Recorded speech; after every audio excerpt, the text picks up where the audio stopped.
Bonjour, bienvenue dans la série sur l'électrodynamique classique. Nous continuons sur les méthodes de calcul en magnétostatique, ici sur le ferromagnétisme dur, et on continue avec le potentiel scalaire. Alors, si les distributions physiques de magnétisation correspondent mathématiquement à des fonctions régulières dépourvues de singularité, il est parfois commode d'idéaliser la réalité et de traiter M comme si elle était discontinue. Ainsi, un corps ferromagnétique dur qui a pour volume V et pour surface S, si on définit M de X à l'intérieur du volume V en supposant qu'elle s'annule brusquement à la surface S, alors le théorème de la divergence appliqué à la densité ρm, contenue dans une petite boîte de cachou chevauchant S, montre que celle-ci porte une densité de charge surfacique magnétique effective, sigma m égale n fois m, où n est le vecteur unité normal à la surface pointant vers l'extérieur. Le potentiel devient alors phi m de x, c'est sigma, phi m de x est égal à moins 1 sur 4 pi, intégrale sur le volume de nabla prime m x prime sur x moins x prime d cube x prime plus 1 sur 4 pi intégrale sur la surface, cette fois-ci, de n prime mx prime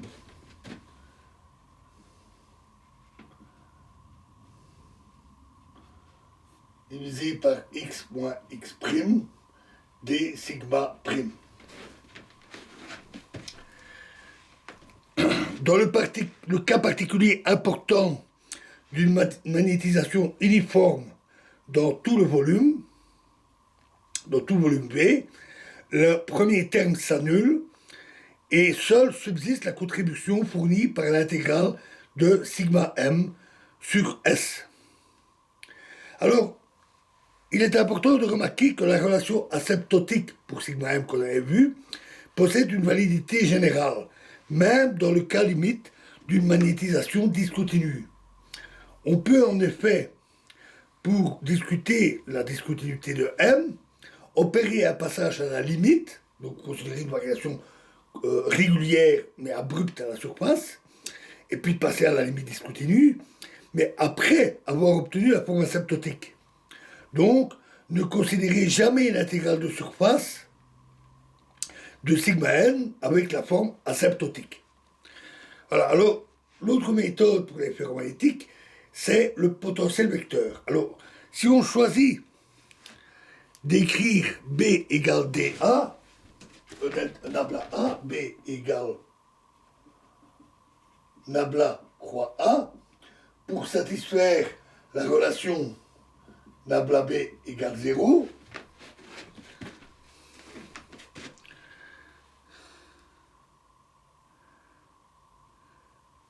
alors la deuxième équation fondamentale, c'est écrit nabla croix H est égal à nabla B sur mu0 moins M égale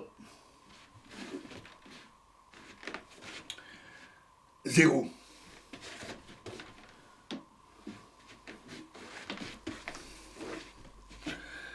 Dans la jauge de Coulomb, A vérifie alors l'équation de Poisson, nabla carré égale moins mu0 jm où Jm est la densité de courant effective, la croix M, qu'on avait vu.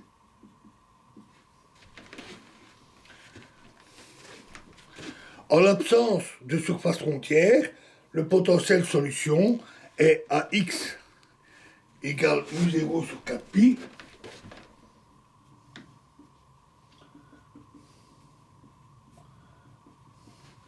fois l'intégrale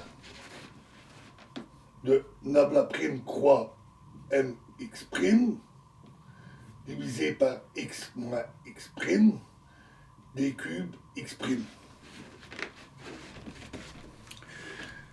Alors, comme nous l'avons déjà vu, ce potentiel vecteur peut également s'écrire à l'aide de la contribution de la magnétisation. Si la magnétisation est discontinue, il faut ajouter une intégrale de surface et on peut montrer que si M s'annule de manière discontinue sur la surface S, qui délimite le volume V, la relation précédente se généralise avec une intégrale de surface plus mu0 sur 4pi fois l'intégrale sur la surface de mx' croix n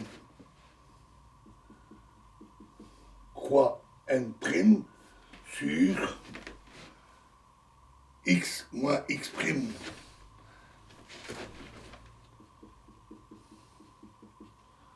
d sigma prime.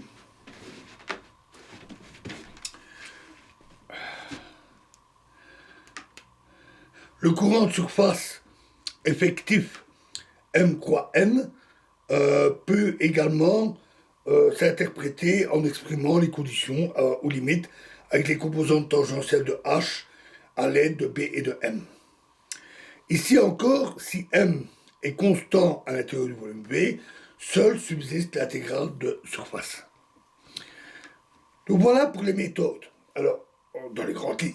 Alors, nous allons attaquer des exemples. Et dans la prochaine vidéo, nous verrons le cas de la sphère uniformément magnétisée. Je vous remercie.